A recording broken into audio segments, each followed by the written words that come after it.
శ్రీ గణేశాయ నమః. శారదా గురుభ్యో నమః. ఈటీవీ లైఫ్ ఆధ్యాత్మిక ఛానల్ ప్రేక్షకులకు శుభోదయం శ్రీరస్తు కార్యక్రమానికి శుభస్వాగతం. కార్యక్రమంలో భాగంగా శుభతిథి అంశాల్లో నేటి పంచాంగ వివరాలు చూద్దాం. ఆంగ్ల తేదీ 9వ తేదీ 12వ నెల 2024 సంవత్సరం సోమవారం. స్వస్తి శ్రీ చాంద్రమాన శ్రీ క్రోధినామ సంవత్సరం దక్షిణాయనం. హేమంత ఋతువు మార్గశిర మాసం శుక్లపక్షం నవమి తిథి తెల్లవారుజామున 3:23 వరకు, తదుపరి దశమి. పూర్వభాద్ర నక్షత్రం మధ్యాహ్నం 1:16 వరకు, తదుపరి ఉత్తరభాద్ర నక్షత్రం. సిద్ధియోగం రాత్రి 12:03 వరకు, తదుపరి వ్యతిపాత యోగం.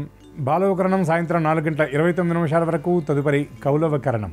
ఇక నేటి వర్జ్యం రాత్రి 10:13 నుండి 11:43 వరకు, దుర్ముహూర్తం మధ్యాహ్నం 12:27 నుండి 1:15 వరకు, తిరిగి దుర్ముహూర్తం మధ్యాహ్నం 2:42 నుండి 3:27 వరకు. అమృత ఘడియలు శేష అమృత ఘడియలు ఉదయం 7:13 వరకు. ఈ అమృత ఘడియలు తెల్లవారుజామున 5:27 ప్రారంభమవుతాయి. ఇక నేటి రాహుకాలం ఉదయం 7:30 నుండి 9 వరకు, యమగండం ఉదయం 10:30 నుండి 12 వరకు. ఇక నేటి తిథివార నక్షత్రాలను అనుసరించి చేదిగినటువంటి దేవతోపాసన గురించి విచారించినట్లయితే ఈనాడు శ్రీరామచంద్రుడు ఆవిర్భవించినటువంటి నవమి తిథి ఈనాడు. అలాగే పూర్వభాద్ర నక్షత్ర సంజాతుడైనటువంటి హనుమంతుడి యొక్క జన్మతిథి ఈనాడు. హనుమంతుడి యొక్క జన్మ నక్షత్రం పూర్వభాద్ర నక్షత్రం. పరాశర సంహితలో వైశాఖే మాసి కృష్ణాయ దశమ్యాం మందవాసరే పూర్వభాద్ర ప్రభూతాయ మంగళం శ్రీ హనుమతే అనేటటువంటి శ్లోకాన్ని ప్రమాణంగా తీసుకొని పూర్వభాద్ర నక్షత్రంలో హనుమంతుడు జన్మించాడని, అట్లాగే మనం రామనవమి అని చైత్ర శుద్ధ నవమి నాడు మనం జరుపుతాం. అయితే మనకి ప్రత్యేకంగా జయంతులకు సంబంధించి తిథికి చాలా ప్రాధాన్యత ఉంటుంది. అందుకే శ్రీరామ నవమి అంటారు, కానీ శ్రీరామ పునర్వసు అని మనకి ఎక్కడ కూడా ప్రత్యేకంగా కనబడదు. ఇంత పవిత్రమైనటువంటి ఈ రెండిటి మేని కలయిక అయినటువంటి ఈ రోజున సోమవారం కూడా రావడం చాలా విశేషం. ఎందుకంటే రాముడి యొక్క గొప్పతనాన్ని చెప్తూ ఒక మహాకవి తావక నామ మంత్రడుచి దక్షసుత రమణుండెరుంగు దేవర దౌర్బలంబు శివదేవుని చాపమెరుంగు నీ పావన పాద పంకజ ప్రభావంబు అహల్య ఎరుంగు మిక్కిలిన్ నీదు మేధావిభవమును గలుగు శరధాటి సముద్రుడెరుంగు రాఘవ అంటారు. అంటే రాముడి యొక్క నామానికి ఉన్నటువంటి గొప్పదనం, దాని వైభవం తెలియాలి అంటే ఎవరిని అడగాలి అంటే దక్షసుత రమణుండు అనగా పరమేశ్వరుడు, దక్షుడు యొక్క కుమార్తె సతీదేవి, సతీదేవి యొక్క భర్త పరమేశ్వరుడు. పరమేశ్వరుడికి రాముడి యొక్క వైభవం తెలుస్తుంది అంటారు. అటువంటి పరమేశ్వరుడు అధిష్టానంగా ఉన్నటువంటి సోమవారం ఈనాడు కాబట్టి ఈనాడు శివ దర్శనం చేయడం, రాముడికి సంబంధించినటువంటి స్తోత్రాలలో ముఖ్యంగా రామరక్షా స్తోత్ర పారాయణ చేయటం చాలా విశేషం. ఎందుకంటే రాముడి యొక్క రక్షణ, రాముడి యొక్క అనుగ్రహం చాలా గొప్పదైంది. అందుకే మనం పూర్వం నుండి కూడా చూసినట్లయితే శ్రీరామ రక్ష సర్వజగద్రక్ష అంటారు. అలాగే ఏ కార్యక్రమాన్ని ప్రారంభించాలన్నా ఏదైనా లేఖనం కూడా శ్రీరామ అనేటటువంటి ఆ పవిత్రమైనటువంటి నామాన్ని రాసి ప్రారంభిస్తారు. మన జాతికి శ్రీరాముడికి అంత చక్కటి అనుబంధం ఉన్నది. అట్లాగే హనుమంతుడికి సంబంధించినటువంటి స్తోత్రపారాయణ బుద్ధిర్బలం యశోధైర్యం నిర్భయత్వమరోగత అజాడ్యం వాక్పటుత్వంచ హనుమత్స్మరణాత్ భవేత్ అని శాస్త్రవచనం. హనుమంతుడి యొక్క దివ్యనామాన్ని గనక మనం చెప్పినట్లయితే చక్కటి బుద్ధి, బలము, యశస్సు, మంచి కీర్తి, ధైర్యం, అజాడ్యం అనగా సోమర్తనం తొలగిపోవటం, వాక్పటుత్వంచ మంచి వాక్పటుత్వం కూడా సిద్ధిస్తుంది. అది హనుమంతుడి యొక్క దివ్యానుగ్రహం. కనుక ఈనాడు శివదర్శనం, రామ స్తోత్రపారాయణ, హనుమద్ దర్శనం వల్ల విశేషమైనటువంటి ఫలితాలను అందరం పొందుతాం. కనుక అటువంటి శివ రామ ఆంజనేయ దివ్యానుగ్రహం అందరికీ పరిపూర్ణంగా ఉండాలని ఆశిస్తూ స్వస్తి.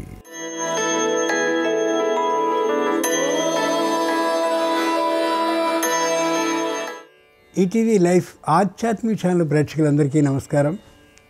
శ్రీరస్తు కార్యక్రమంలో గ్రహయోగం అంశానికి స్వాగతం.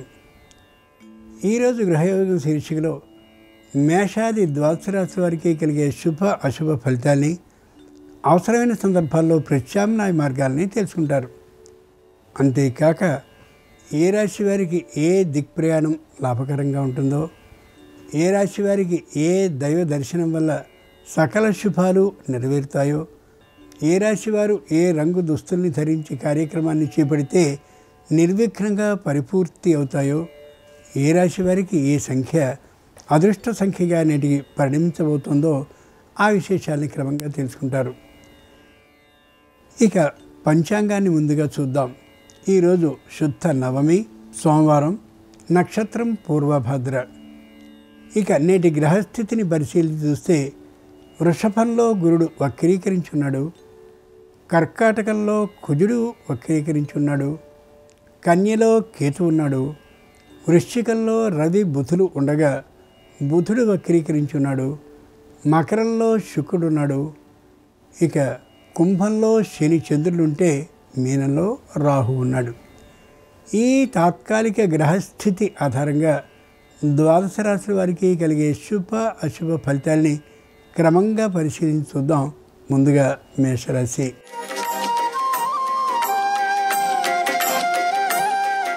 ఈరోజు మేషరాశి వారి ఫలితాలని పరిశీలించి చూస్తే వృత్తిపరమైన వ్యాపారపరమైన ఆదాయాలు మరింతగా అనుకూలంగా కనిపిస్తాయి.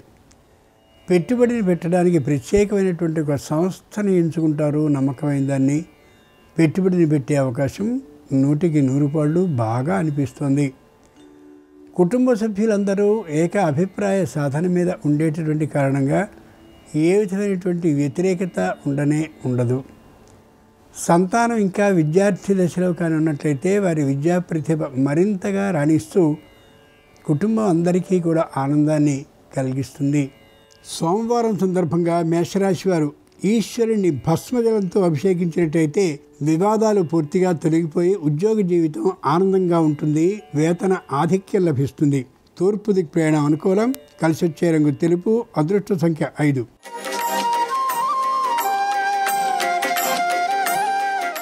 ఈరోజు వృషభ రాశి వారి ఫలితాలని పరిశీలించి చూస్తే మానసికంగా దృఢంగా ఉంటారు, శారీరకంగా బలంగా ఉంటారు, దేనికైనా సరైనటువంటి నిర్ణయాన్ని తీసుకోగలిగిన బుద్ధి ప్రాభవంతో ఉంటారు, ఎవరితోనూ విరోధపడాలనేటటువంటి ఆలోచనతో ఉండరు.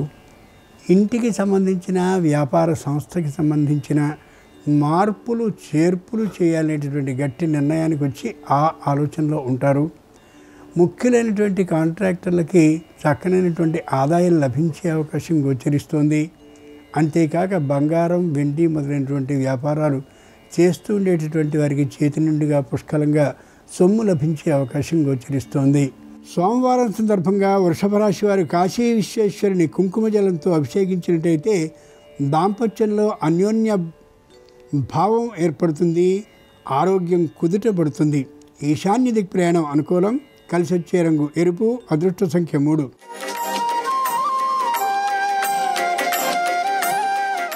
ఈరోజు మిథున రాశి వారి ఫలితాలని పరిశీలించి చూస్తే ఉద్యోగంలో ఏ విధమైనటువంటి హోదా పెరిగే అవకాశం ఉండదు. వేతనాధిక్యం ఏమాత్రం ఉండదు. పై అధికారులతో వాగ్వివాదాలు రావు. అయితే పని ఒత్తిడి మాత్రం విశేషంగా ఉండే అవకాశం ఉంది. కార్యాలయపు పని మీద పొరుగురులో ఉండి కూడా పని చేయవలసి రావచ్చు. తద్వారా కుటుంబంలో తాత్కాలికమైనటువంటి అశాంతి చెలరేగే అవకాశం ఉంది. వ్యాపారాన్ని చేస్తూ ఉండేటువంటి వారికి వ్యాపార సంస్థని కొద్దిగా అధునాతనీకరించేటటువంటి అవకాశం ఉంది. తద్వారా ఖర్చు కొద్దిగా ఎక్కువయ్యే అవకాశం ఉండొచ్చు. సోమవారం సందర్భంగా మిథున రాశి వారు ద్రాక్షారామ భీమేశ్వర స్వామి వారిని పసుపు జలంతో అభిషేకించేటైతే శుభవార్తా శ్రవణం వినే అవకాశం ఉంటుంది. ఆగ్నేయ దిక్ ప్రయాణం అనుకూలం. కలిసొచ్చే రంగు పసుపు పచ్చన. అదృష్ట సంఖ్య 1.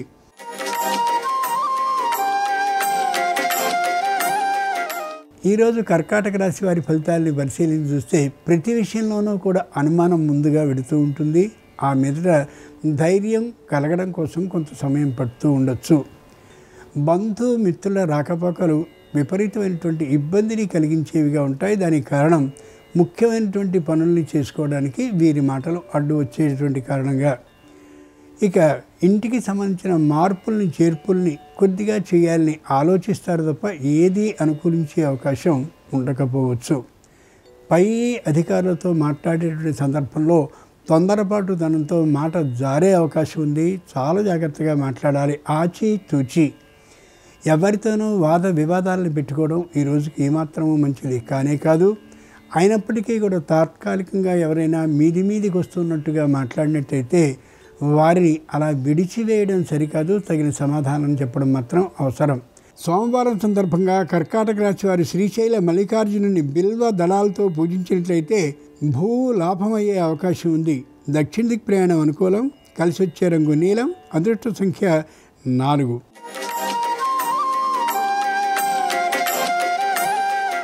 ఈరోజు సింహరాశి వారి ఫలితాలని పరిశీలించి చూస్తే మానసికంగా నిరుత్సాహంగా ఉంటారు, శారీరకంగా కూడా నిరుత్సాహంగా ఉంటారు. ఆర్థికమైనటువంటి రుణాలు బాగా పెరిగినటువంటి కారణంగా వారి నుండి ఒత్తిడి అప్పుడప్పుడు కలుగుతూ కొద్దిగా మానసికంగా వ్యగ్రతని అనుభవిస్తూ ఉండొచ్చు. సంతానం మంచి ఉద్యోగ దశలో ఉన్నప్పటికీ కూడా వారి నుండి లభించేటటువంటి సహాయం అంత ఎక్కువగా ఉండకపోవచ్చు.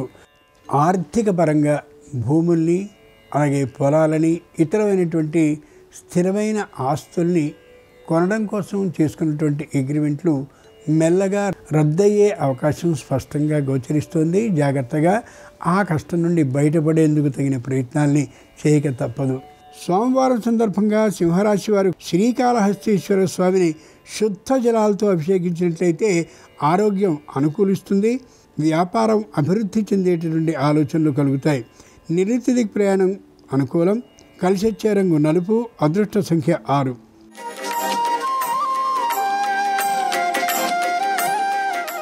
ఈరోజు కన్యారాశి వారి ఫలితాలని పరిశీలించి చూస్తే మానసికంగా ఉత్సాహంగా ఉంటారు, శారీరకంగా మధ్యమ ఆరోగ్యంతో ఉంటారు, పై అధికారులతో అనుకూలంగానే మాట్లాడతారు, క్రింది అధికారులతోనూ తమతో పనిచేసే ఉద్యోగులతోనూ కూడా వ్యతిరేకత లేకుండా ఉండేలా తగినటువంటి రీతిలో ప్రవర్తిస్తారు.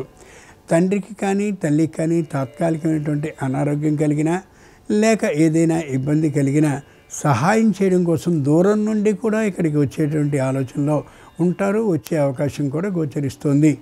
ఆస్తికి సంబంధించినటువంటి అన్ని ఆలోచనల్ని చేసుకోవడానికి ఇది అనుకూల సమయంగా భావించుకోవచ్చు కన్యారాశి వారు. సోమవారం సందర్భంగా కన్యారాశి వారు అర్ధనారీశ్వర స్వామి వారిని పంచపుష్పాలతో అర్చించినట్లయితే సకల సమస్యలు పరిష్కరింపబడమే కాకుండా అనుకూలమైనటువంటి ఉద్యోగం లభించే అవకాశం ఉంది. పశ్చిమ దిక్కు ప్రయాణం అనుకూలం, కలిసొచ్చే రంగు ఆకుపచ్చన, అదృష్ట సంఖ్య 8.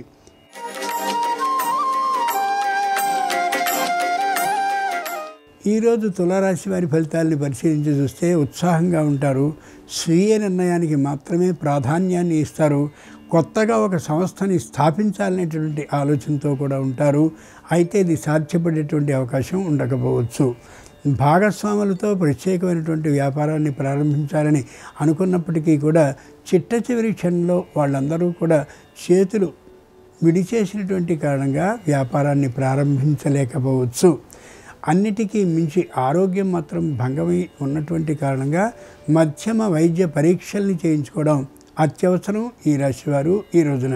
సోమవారం సందర్భంగా తులారాశి వారు రామలింగేశ్వర స్వామి వారిని చెరకు రసంతో అభిషేకించినట్లయితే సమస్యలన్నీ తొలగిపోవడమే కాకుండా ఆగిన పనుల్లో శీఘ్రమైన కదలిక కలుగుతుంది. వాయవ్య దిక్ ప్రయాణం అనుకూలం, కలిసొచ్చే రంగు ఎరుపు, అదృష్ట సంఖ్య 7.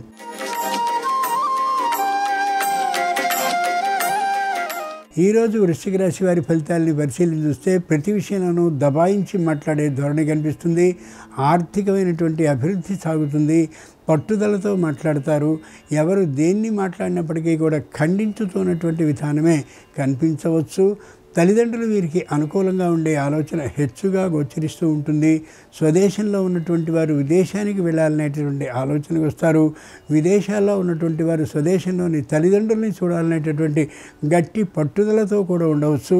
అయితే ఎంతవరకు ఇది అమలవుతుందనేటటువంటి విషయాన్ని ఆలోచిస్తే అది అమలయ్యే అవకాశం ఈ రోజుకి మాత్రం ఉండకపోవచ్చు. సోమవారం సందర్భంగా వృశ్చిక రాశి వారు కోటిలింగేశ్వర స్వామి వారిని పంచామృతాలతో అభిషేకించినట్లయితే న్యాయస్థానంలో విజయంతో పాటు ఆర్థికమైన లాభం కూడా కలుగుతుంది. ఉత్తర దిక్ ప్రయాణం అనుకూలం, కలిసొచ్చే రంగు తెలుపు, అదృష్ట సంఖ్య 5.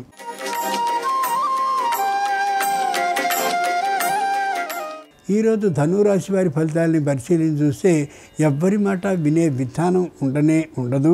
సొంతమైనటువంటి ఆలోచనకి మాత్రమే ప్రాధాన్యాన్ని ఇస్తారు. చేసినటువంటి ఆలోచన అనుకూలంగా ఉండే తీరు అస్సలు ఉండదు. కేవలం పట్టుదల మాత్రమే గోచరిస్తోంది. ఆ విషయంలో తల్లిదండ్రులతో అత్తమామలతో అనుకూలతాభావం చాలా తక్కువగా ఉంటుంది. ఆర్థికమైనటువంటి ఆస్తి లేకపోయినా పర్వాలేదు, మాట నెగ్గితే చాలనే గట్టి ధోరణిలో ఉంటారు ఈ రాశివారు ఈ రోజున. ఏదో కొనాలని అనుకున్నప్పటికీ కూడా దేన్ని కొనేటటువంటి ఆ సాహసం, ఉత్సాహం వారిలో కనిపించదు. ధైర్యం ఏమాత్రం ఉండకపోవచ్చు. వృత్తి వ్యాపార ఆదాయాలు మాత్రం అనుకూలంగానే ఉంటూ ఉండొచ్చు. సోమవారం సందర్భంగా ధనురాశి వారు నీలకంఠేశ్వర స్వామివారిని బంగారపు వస్తువు ముంచినటువంటి స్వర్ణ జలంతో అభిషేకించినట్లయితే నూతన ఉద్యోగ ప్రాప్తి అవుతుంది. ఈశాన్య దిక్ ప్రయాణం అనుకూలం. కలిసి వచ్చే రంగు నలుపు. అదృష్ట సంఖ్య 3.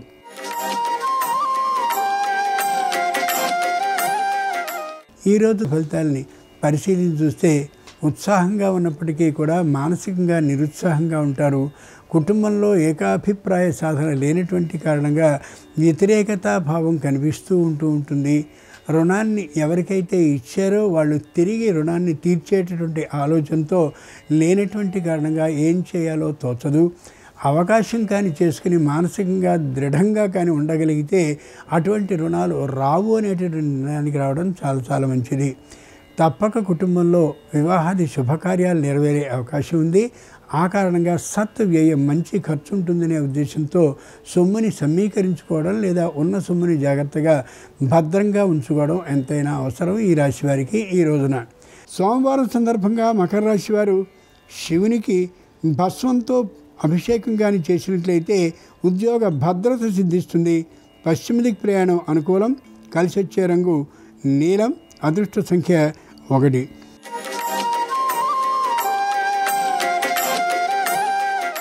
ఈరోజు కుంభరాశి వారి ఫలితాలని పరిశీలించి చూస్తే ఏ విధమైనటువంటి ఇబ్బందులు లేకుండా గడపగలుగుతారు. వ్యావసాయికమైనటువంటి ఆదాయం విశేషంగా వచ్చే అవకాశం ఉంది. మాట నిలబెట్టుకోగలిగినటువంటి విధానం గోచరిస్తోంది.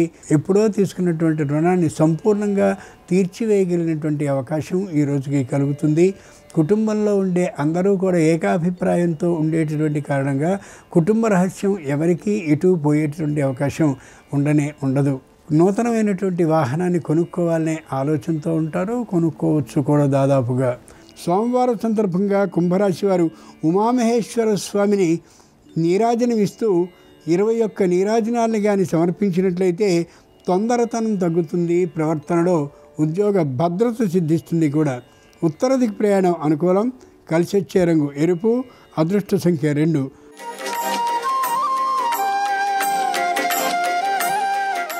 ఈరోజు మీనరాశి వారి ఫలితాలని పరిశీలించి చూస్తే చాంచల్య భావం హెచ్చుగా కనిపిస్తూ ఉంటుంది. ఏ ఉద్యోగంలో చేరాలా అనేటటువంటి ఆలోచనతోనే ఉద్యోగానికి చేరవలసినటువంటి ఆ రోజుని దాటబెట్టుకుంటారు. మానసికంగా తీవ్ర నిరుత్సాహానికి తాత్కాలికంగా గురి అవుతారు. కుటుంబంలో ఉండేటటువంటి అందరిలోనూ కూడా ఐకమత్య భావన అంతంత మాత్రంగా ఉండేటటువంటి కారణంగా చిన్నమైనటువంటి చిరుబురులు కనిపిస్తూనే ఉంటాయి.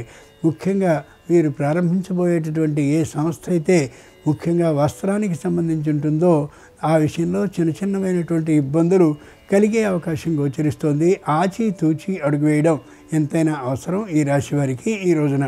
సోమవారం సందర్భంగా మీనరాశి వారు పార్వతీ పరమేశ్వరుని కాశీ గంగా జలంతో అభిషేకించినట్లయితే శుభవార్తని ఆకస్మికంగా వినే అవకాశం ఉంటుంది. దక్షిణ దిక్ ప్రయాణం అనుకూలం. కలిసి వచ్చే రంగు పసుపచ్చన. అదృష్ట సంఖ్య 4. ఇది ఈనాడు ద్వాదశ రాశుల వారికి కలిగే శుభ అశుభ ఫలితాలు. ఈరోజు సోమవారం అయినటువంటి సందర్భంగా సంపూర్ణంగా బేలశంకరుని అనుగ్రహం సర్వరాశుల వారికి కలగాలని హృదయపూర్వకంగా ప్రార్థిస్తూ స్వస్తి. నమస్కారం. సంఖ్యాశాస్త్ర పరంగా అదృష్ట సంఖ్యను బట్టి ఎలాంటి సింహద్వారం ఉన్నటువంటి గృహంలో నివసిస్తే సకల శుభాలను సిద్ధింపజేసుకోవచ్చు, అలాగే గృహానికి అదృష్ట సంఖ్యను బట్టి ఎలాంటి రంగులు వేయించుకుంటే అనుకూల ఫలితాలు అందిపుచ్చుకోవచ్చో నేటి పరిష్కారాలు అనే అంశంలో పరిశీలిద్దాం. ఏ వ్యక్తికైనా పుట్టిన తేదీ, నెల, సంవత్సరము మొత్తం కలిపినప్పుడు వచ్చేటటువంటి అంకెను ఆత్మ సంఖ్య అనే పేరుతో పిలుస్తారు.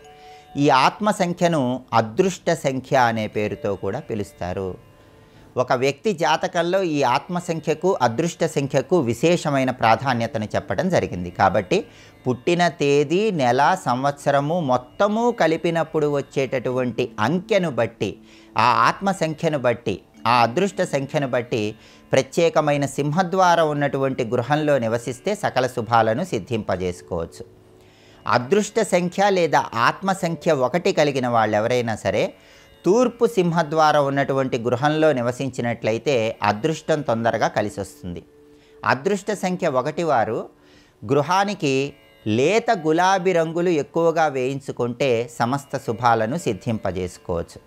అలాగే ఆత్మ సంఖ్య లేదా అదృష్ట సంఖ్య 2 వచ్చిన వారెవరైనా సరే ఉత్తర సింహద్వారం ఉన్నటువంటి గృహంలో నివసించడం ద్వారా అనుకూల ప్రయోజనాలను సిద్ధింపజేసుకోవచ్చు. గృహానికి తెలుపు రంగు ఎక్కువగా వినియోగించడం ద్వారా అదృష్టం తొందరగా కలిసి వస్తుంది. అదేవిధంగా అదృష్ట సంఖ్య 3 వచ్చిన వాళ్ళు లేదా ఆత్మ సంఖ్య 3 వచ్చిన వాళ్ళు తూర్పు సింహద్వారం ఉన్నటువంటి గృహంలో కానీ ఉత్తర సింహద్వారం ఉన్నటువంటి గృహంలో కానీ నివసిస్తే చాలా మంచిది. అలాగే తూర్పు ఉత్తరం కలిసినటువంటి ఈశాన్యం సింహద్వారం ఉన్నటువంటి గృహంలో ఉన్నా కూడా అనుకూల ఫలితాలు వస్తాయి. వీళ్ళు లేత పసుపు రంగు ఎక్కువగా గృహానికి వేయించుకున్నట్లయితే ఉత్తమ ఫలితాలు కలుగుతాయి. అదేవిధంగా అదృష్ట సంఖ్య లేదా ఆత్మ సంఖ్య 4 ఉన్న వాళ్ళు ఎవరైనా సరే తూర్పు సింహద్వారం ఉన్నటువంటి గృహంలో కానీ దక్షిణ సింహద్వారం ఉన్నటువంటి గృహంలో కానీ నివసిస్తే అదృష్టాన్ని ఐశ్వర్యాన్ని సిద్ధింపజేసుకోవచ్చు. గృహానికి తేనె రంగు ఎక్కువగా ఉన్నట్లయితే అదృష్టం తొందరగా కలిసి వస్తుంది. అంటే రంగులు వేయించుకునేటప్పుడు గృహానికి తేనె రంగు ఎక్కువగా వేయించుకోవాలి. అలాగే అదృష్ట సంఖ్య లేదా ఆత్మ సంఖ్య 5 ఉన్న వాళ్ళు ఎవరైనా సరే ఉత్తర సింహద్వారం ఉన్నటువంటి గృహంలో నివసిస్తే అదృష్టం తొందరగా కలిసి వస్తుంది. అలాగే లేత ఆకుపచ్చ రంగును గృహానికి రంగులు వేయించుకునేటప్పుడు ఎక్కువగా వినియోగిస్తే వీళ్ళకి తొందరగా అదృష్టము ఐశ్వర్యము సిద్ధింపజేసుకోవచ్చు. అలాగే అదృష్ట సంఖ్య లేదా ఆత్మ సంఖ్య 6 వచ్చిన వాళ్ళు ఎవరైనా సరే తూర్పు సింహద్వారము లేదా దక్షిణ సింహద్వారం ఉన్నటువంటి గృహంలో నివసిస్తే చాలా మంచిది. గృహానికి తెలుపు రంగు అనేది విశేషమైన శుభ ఫలితాలను కలిగింపజేస్తుంది. అలాగే అదృష్ట సంఖ్య లేదా ఆత్మ సంఖ్య 7 ఉన్న వాళ్ళు ఎవరైనా సరే ఉత్తర సింహద్వారం ఉన్నటువంటి గృహంలో కానీ లేదా ఉత్తర ఈశాన్యం సింహద్వారం ఉన్నటువంటి గృహంలో కానీ నివసిస్తే తొందరగా అదృష్టం కలిసి వస్తుంది. వీళ్ళు మిశ్రమ రంగులు గృహానికి వేయించుకుంటే చాలా మంచిది. అంటే 2-3 రకాలైనటువంటి రంగులు గృహానికి వేయించుకుంటే అదృష్టం ఐశ్వర్యం తొందరగా కలిసి వస్తాయి. అలాగే అదృష్ట సంఖ్య లేదా ఆత్మ సంఖ్య 8 వచ్చిన వాళ్ళు ఎవరైనా సరే పడమర సింహద్వారం ఉన్నటువంటి గృహంలో కానీ లేదా పడమర వాయువ్యం సింహద్వారం ఉన్నటువంటి గృహంలో కానీ నివసిస్తే తొందరగా అదృష్టం కలిసి వస్తుంది. లేత నీలం రంగు గృహానికి వినియోగిస్తే అదృష్టం చక్కగా కలిసి వస్తుంది. ఇక చివరగా ఆత్మ సంఖ్య లేదా అదృష్ట సంఖ్య 9 వచ్చిన వాళ్ళు ఎవరైనా సరే దక్షిణ సింహద్వారం ఉన్నటువంటి గృహంలో నివసిస్తే చాలా మంచిది. అలాగే దక్షిణ ఆగ్నేయం సింహద్వారం ఉన్నటువంటి గృహంలో నివసించిన ఉత్తమ ఫలితాలు కలుగుతాయి. లేత గులాబీ రంగును గృహానికి ఎక్కువగా వినియోగించడం ద్వారా సమస్త శుభాలను సిద్ధింపజేసుకోవచ్చు. కాబట్టి సంఖ్యాశాస్త్ర పరంగా ఏ వ్యక్తికైనా సరే పుట్టిన తేదీ నెల సంవత్సరము మొత్తం కలిపినప్పుడు వచ్చేటటువంటి ప్రత్యేకమైన అంకె అంటే ఆత్మ సంఖ్య అదృష్ట సంఖ్యను బట్టి ఇలా ప్రత్యేకమైన సింహద్వారం ఉన్నటువంటి గృహంలో నివసించటం, అలాగే గృహానికి ప్రత్యేకమైనటువంటి రంగులు వేయించుకోవటం ద్వారా జీవితంలో త్వరగా అదృష్టాన్ని ఐశ్వర్యాన్ని సిద్ధింపజేసుకోవచ్చు. అదేవిధంగా రేపు మంగళవారం సందర్భంగా రుణబాధల తీవ్రతను తగ్గింపజేసుకోవటానికి, అలాగే చాలా కాలంగా గృహం కానీ స్థలం కానీ అమ్మాలని ప్రయత్నిస్తున్నా సరే అమ్మకాల పరంగా ఇబ్బందులు ఎదుర్కొంటున్నా ఆ ఇబ్బందుల నుంచి బయటపడటానికి, అలాగే కోర్టు సంబంధమైనటువంటి వ్యవహారాల్లో విజయాలను సిద్ధింపజేసుకోవటానికి, ఆకస్మికంగా వచ్చేటటువంటి ఆపదలను తొలగింపజేసుకోవటానికి ఎలాంటి ప్రత్యేకమైన పరిహారాలు పాటించాలో రేపటి పరిహారాలు అనే అంశంలో పరిశీలిద్దాం. నమస్కారం. ఈ కార్యక్రమాన్ని తిరిగి చూడాలనుకుంటే www.youtube.com/ETV Life Spiritual లో చూడవచ్చు.